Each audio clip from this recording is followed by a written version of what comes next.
Le podcast Déclic comprend les transitions pour vulgariser, ouvrir la réflexion et surtout donner envie d'agir.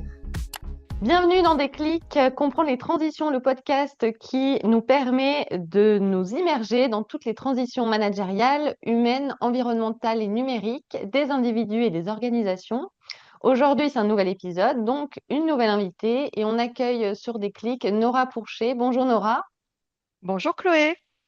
On est ravis de te recevoir dans Déclic. Aujourd'hui, on va parler de handicap invisible, notamment comme un catalyseur d'innovation sociale. On va le voir. Tu es donc fondatrice d'ISIA. Tu es entrepreneur, conférencière en situation de handicap invisible. On va le voir, on comprendra pourquoi à travers ton parcours. Tu accompagnes les organisations pour créer des environnements plus inclusifs et plus engagés en s'appuyant justement sur ton parcours qui est un peu hors du commun puisqu'on le rappelle, pour ceux qui ne te connaissent pas encore dans Déclic, en mars 2025, tu as réalisé l'ascension du Kilimandjaro, un défi physique et mental immense que tu as relevé malgré un très grave accident avec des séquelles cardiaques, physiques, mentales et cognitives. Donc, au-delà de l'exploit, hein, tu vas nous expliquer que cette ascension est devenue une métaphore vraiment puissante des transitions que vivent aujourd'hui les organisations. Anticiper, s'adapter, fédérer, développer aussi l'empathie, des compétences clés pour un management véritablement inclusif qu'on a à cœur de développer dans Déclic aussi. Voilà, on va comprendre pourquoi le handicap invisible aujourd'hui est un enjeu majeur de leadership moderne et comment la vulnérabilité peut devenir un moteur d'innovation sociale. Plein de promesses dans cet épisode avec toi, Nora. La première question qu'on avait envie de te poser aujourd'hui, c'est de parler de transition et de transformation personnelle. Avec cette ascension du Kilimandjaro en 2025, après un grave accident, tu as quand même réalisé un exploit incroyable. En quoi justement cette expérience, elle éclaire les grandes transitions justement que vivent les organisations aujourd'hui? Alors Chloé, merci pour l'invitation et merci de me donner l'opportunité de partager cette expérience avec les auditeurs et les auditrices de ton podcast. Alors, je dirais que à 50 ans, en fait, quand la vie vous percute, c'est imprévisible, hein, un accident, c'est simple, c'est bête, c'est méchant, ça arrive, il y a l'avant et l'après. Et à 50 ans, ben, moi, j'ai vécu, au-delà d'une transition, j'ai vécu le chaos, vraiment, parce qu'il a fallu me reconstruire et ça m'a pris 6 ans et ça continue encore aujourd'hui. Pour répondre à ta question, pour parler de transition, si je fais le parallèle entre la transition que j'ai dû vivre, subir au démarrage hein, de tout cela, mais que j'ai accepté, et ça on le verra un peu plus tard ensemble, eh bien, il m'a fallu passer par un certain nombre d'étapes. Et aujourd'hui, si je fais le parallèle entre les transitions, ma transition puis la transition que vivent les entreprises, moi, j'en identifie aujourd'hui un certain nombre. Il y a tout d'abord une transition écologique, il y a une transition également technologique avec l'arrivée de l'intelligence artificielle, par exemple, qui fait peur, qui interroge en tout cas. Et puis, les transitions humaines. Sur ce dernier point, sur la transition humaine, pour moi, il y a de véritables attentes par les collaborateurs, les collaboratrices, à savoir qu'il y a une perte de sens et puis il y a un certain désengagement, notamment face je dirais, aux missions, aux métiers de manager. Il y a d'ailleurs à ce sujet une étude qui est parue assez récemment dans Courrier Cadre hein, et qui annonce des chiffres assez impactants, à savoir qu'on a à peu près 32% des cadres qui ne souhaitent plus devenir manager aujourd'hui. Et ça, J'ai vu ça, cette étude, je crois. J'étais voilà. assez surprise. Mais oui, oui. Exactement. Ça interpelle en fait, hein. Ça veut dire que pour moi, en tout cas, c'est mon analyse, il y a vraiment urgence à agir et à redéfinir un petit peu les rôles de chacun. Qu'est-ce que c'est qu'un manager? Qu'est-ce que c'est qu'un leader? À quoi je sers aujourd'hui, moi, que je sois manager, que je sois collaborateur, que je sois les deux? À quoi je sers? Pourquoi je suis sur Terre aujourd'hui? Et qu'est-ce que j'ai envie de faire de ma vie? Ça a été, pour moi, si je fais le parallèle avec le pourquoi de cette ascension du Kilimandjaro, ça a été vraiment mon mantra qui m'a guidée à travers la reconstruction et cette reconstruction après l'accident. Comme je te le disais tout à l'heure, elle a duré 6 ans. 6 ans, ça veut dire que il faut d'abord accepter, essayer de te lever, de sortir de ton lit parce que tu ne peux pas.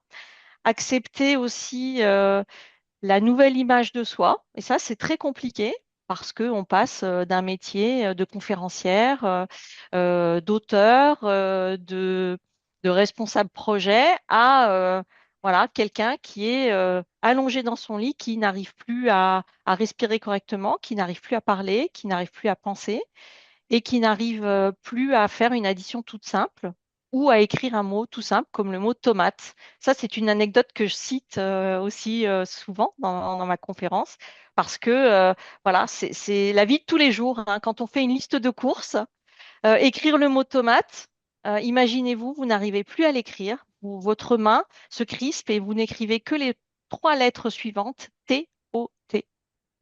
Eh bien là, c'est un choc, c'est un tremblement de terre et ça dure des semaines et des mois. Donc il y a l'avant et l'après quand on doit vivre des chocs, des chaos, des transitions. Aujourd'hui, il y en a pas mal, hein. Et puis, Donc, voilà, du coup, si je reviens, c'est beaucoup d'adaptation.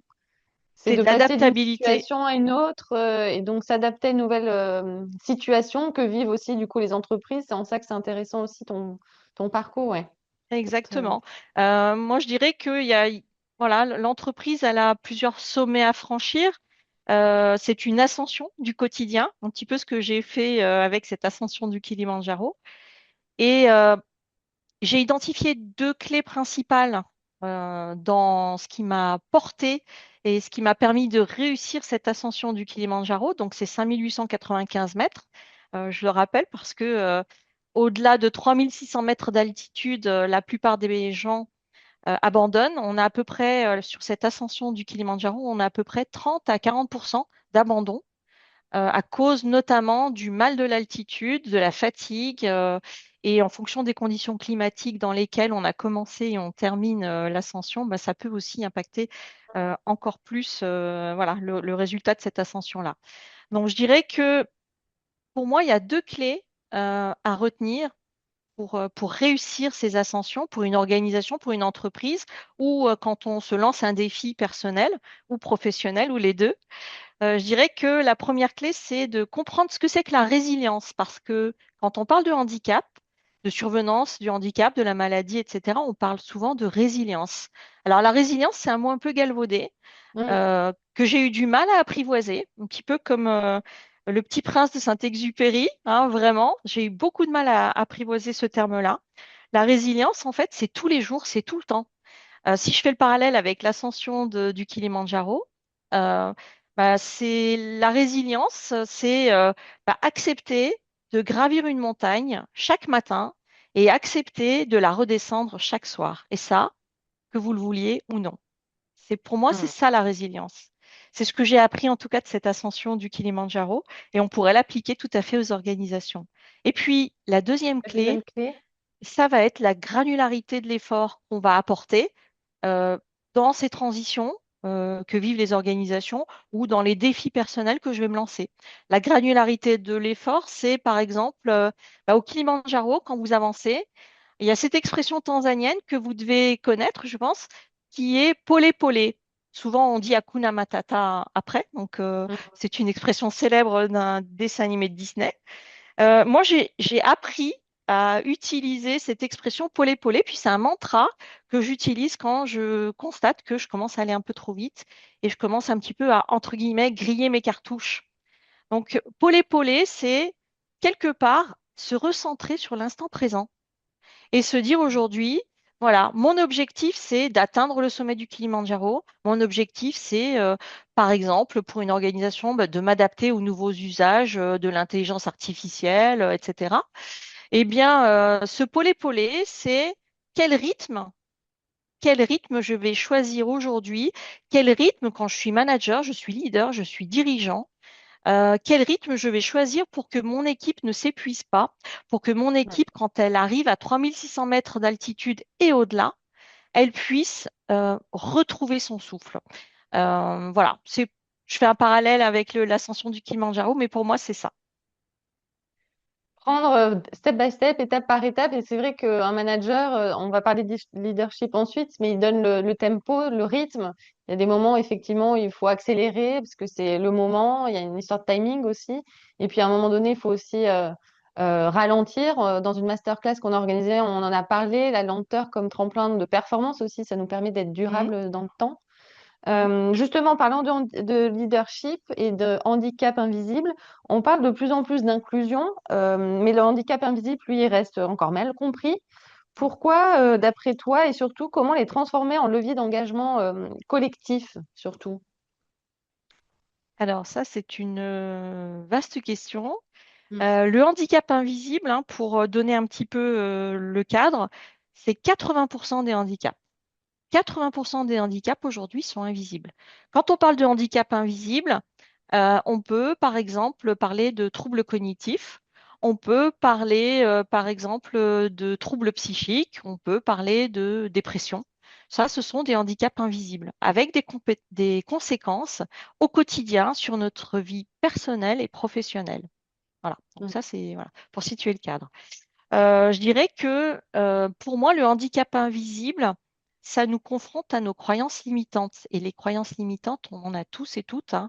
On s'est construit avec, et c'est un socle sur lequel, voilà, on va bâtir jour après jour sa vie. Euh, les croyances limitantes, euh, pour moi, et par rapport au handicap invisible, et c'est ce que j'ai appris à travers ce challenge énorme que je me suis lancé pour l'ascension du Kilimandjaro, parce que quand vous avez voilà, moi, je me suis lancé le challenge à 56 ans. Comme je le disais, il m'a fallu 6 ans pour retrouver à peu près mes marques. Et Mm. j'ai choisi ce défi de faire l'ascension du Kilimandjaro, alors même que les médecins me disaient, Nora, là, on Mm. aimerait bien que vous vous stabilisiez. C'est vraiment pas raisonnable. Mon entourage était en panique complet, vraiment, me disant, mais pourquoi tu fais ça? Pourquoi tu t'infliges ça? Et de surcroît, j'ai choisi de faire cette ascension tout en lançant mon activité d'entrepreneur. Et là, ça a été le chaos autour de moi. Pourquoi? Parce que personne n'a vraiment compris pourquoi je me lançais ce défi. Et ce défi, je me le suis lancé parce que par rapport à la survenance du handicap, j'avais besoin de me reconstruire parce que le handicap, quand le handicap survient dans votre vie, notamment le handicap invisible, mais le handicap tout court, c'est un petit peu comme le miroir qui se brise. Et ce Mm. qui est compliqué, c'est de retrouver qui on est et qui on a envie d'être. Parce que la résilience, le fait de d'essayer de compenser les conséquences de son handicap, la fatigabilité, les problèmes cardiaques, les troubles, la confusion, le fait de, par exemple, de s'évanouir n'importe quel moment. Donc ça, c'est dangereux. Donc on apprend. Il y a la fierté aussi, mais on a envie de rester autonome. Et ça, ça, c'est une autre histoire. On pourra faire ça pourra faire l'objet d'un autre podcast. Masterclass. Mais Mais exactement, on comprend qu'il y a un sujet aussi sur la dignité, peut-être aussi, qui se joue de. exactement. Exactement, la dignité, pardon, et puis la fierté. La fierté qui peut vite devenir un orgueil, hein, et trop d'orgueil nuit aussi, à mon sens. Donc, pour moi, le handicap invisible, il s'agit de l'accepter, et c'est un long chemin. Pour l'accepter, il faut accepter aussi de lâcher prise. Moi, c'est ce que j'ai accepté de faire. Ça m'a pris du temps parce que Mm. j'étais persuadée. Moi, j'ai toujours appris à avancer vite et seul. Et pour moi, il y avait un adage qui fonctionnait très bien, c'est quand on veut, on peut. Mm. Tout est une question de volonté. Oui, mais jusqu'à un certain point.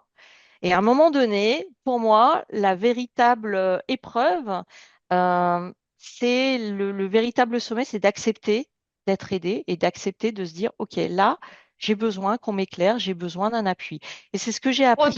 Pour autant que les entreprises laissent de la place aussi pour ça et qu'elles prennent un rôle dans cet accompagnement Exactement, de s'allonger aussi. exactement, exactement. Pour revenir faire le parallèle avec les entreprises, Chloé, on parlait tout à l'heure d'une crise, d'un désamour par rapport au métier du management, notamment chez les jeunes générations. Euh, pour moi, aujourd'hui, le véritable challenge pour un manager, c'est quelque part de prendre cette posture de manager coach. vraiment. On passe d'un manager un petit peu descendant, je force un petit peu le trait, mais voilà, on est quand même là-dessus, à un manager coach qui va guider en fait son équipe, qui va devenir quelque part un guide, un chef d'expédition. Et ça, c'est un challenge en soi. Ça veut dire que au sein de l'organisation, au sein des entreprises, il s'agit en fait d'accompagner les managers. Les managers aujourd'hui sont beaucoup stigmatisés. On parle Mm. beaucoup de management toxique, de micromanagement, etc. Mais c'est aussi à l'organisation en tant que telle, à l'entreprise, de veiller à ce que justement le manager, en Oui, lui apportant les clés, en le formant, en en le formant, l'accompagnant. leur apportant les outils aussi, ouais. Exactement, exactement. Mm. Donc voilà un petit peu ce que je voulais te partager pour répondre à ta Bah, question. écoute, merci. Là, on parle aussi de management inclusif et de performance. Oui. Tu expliques effectivement que chaque étape de ton ascension t'a obligé un petit peu t'a appris à anticiper, à t'adapter, à fédérer, développer aussi l'empathie, comme je disais en introduction. Mm. Comment ces compétences issues de l'épreuve, elles peuvent devenir des piliers vraiment stratégiques pour du management inclusif? Bon, on en a un petit peu parlé, mais si on peut Oui. rentrer un peu dans le détail, en illustrant peut-être par des exemples. Oui, alors je vais donner l'exemple du guide hein, qui m'a accompagné jusqu'au sommet du Kilimandjaro, Andrew. Donc Andrew, c'est un guide qui a fait plus de 100 fois l'ascension du Kilimandjaro. Donc, il y a une saisonnalité sur cette ascension-là en fonction de, voilà, du glacier et puis aussi des aléas climatiques parce que le Kilimandjaro, il est aussi vulnérable, hein, comme moi, comme tout un chacun aujourd'hui. Mais pour autant, voilà, les ascensions, elles se succèdent. Donc, Andrew, c'est un guide qui, la moitié du temps, accompagne les personnes qui veulent relever ce défi de l'ascension. Et l'autre moitié du temps, bah, il cultive son jardin, il est agriculteur. Donc déjà, voilà, il y avait ce côté plein entier que j'ai beaucoup apprécié chez ce guide Andrew. Mais au-delà de ça, le guide Andrew, en fait, ne connaît pas à l'avance l'équipe, parce qu'il y a des porteurs hein, pour arriver jusqu'au sommet, Mm. l'équipe de porteurs dont il va hériter. Donc, il découvre son équipe la veille. Donc, je te laisse imaginer. En Tanzanie, on a à peu près 120 ethnies différentes. Ça veut dire tout autant de cultures potentielles. Des patois locaux, des façons de communiquer, d'interagir, des attentes complètement différentes. Et ça, j'ai pu le constater au quotidien. Ça veut dire quoi? Ça veut dire que Andrew, pour aujourd'hui, c'est un modèle pour moi de manager inclusif et de leader. Euh, il avait toujours en tête ce pourquoi. Pourquoi est-ce qu'on est là aujourd'hui? Et ça, c'était valable pour l'ensemble de son équipe. Il avait aussi ce côté où il affinait en fait le niveau de performance, la granularité de l'effort dont je parlais tout à l'heure. Euh, il va affiner et ajuster cela en fonction de l'état de l'équipe et du collectif. Et ça, c'est aussi Mm. important. Pour moi, c'est Il ça prend la aussi. température, il jauge jour après jour. Exactement, exactement. Une anecdote, Anjou, parmi les porteurs, a hérité d'un tout jeune porteur pour qui c'était la première ascension. Donc ce jeune porteur est arrivé, il était fatigué, il ne s'était pas préparé, parce que avant l'ascension, il y a une préparation. Mm. Et ce jeune porteur pensait que bon, tout allait dans le meilleur des mondes. Or, il s'est trouvé que il a fait un malaise assez rapidement au bout de 4 heures d'ascension. Sur le premier jour, il a fait une chute et là, il a fallu voilà, ajuster et trouver des solutions ad hoc. Mm. Et ça veut dire qu'on ne peut pas continuer l'ascension s'il manque une personne dans l'équipe. Donc, Andrew le guide, a eu constamment cette attention vraiment pour chacun des membres de l'équipe, mais sans rien montrer. Et ça, j'ai trouvé ça incroyable. Et aujourd'hui, c'est vraiment une source d'inspiration pour moi de se dire, d'avoir cette présence à soi, mais aussi cette présence à l'autre, sans pour Mm. autant oublier l'objectif. C'est bien garder l'humain. dans tous ces projets, dans toutes ces organisations. C'est ce qu'on porte aussi à la COC avec le groupe One Experience. Pour terminer notre échange, Nora, j'aimerais qu'on parle de fait de fédérer dans l'incertitude dont tu viens de parler un petit peu avec Mm. le guide qui t'accompagnait, qu'on peut aussi imaginer comme un chef d'entreprise dans les organisations. Justement, dans le contexte où les entreprises, elles traversent beaucoup de transitions qui s'accélèrent de plus en plus en 2026, notamment sur le numérique et qui engendre un certain nombre d'impacts, hein, que ce soit sur le management ou sur l'environnement. Quel premier pas concret tu recommanderais à un dirigeant justement qui souhaite créer un environnement plus inclusif et engagé dans son entreprise, dans sa structure? Alors, je dirais que pour moi, il y a le lâcher prise et le fait d'accepter de manager dans l'incertitude parce que, comme je l'ai dit, nos environnements sont extrêmement mouvants, notamment, comme je disais, en matière d'écologie, en matière de technologie, en matière d'humain. Donc ça, c'est une première chose pour moi. Alors juste, Il ça y veut a dire aussi, quoi lâcher prise quand tu dis lâcher prise? Ça veut dire quoi alors, finalement? le lâcher prise, ça veut dire de travailler sur nos propres certitudes, en fait.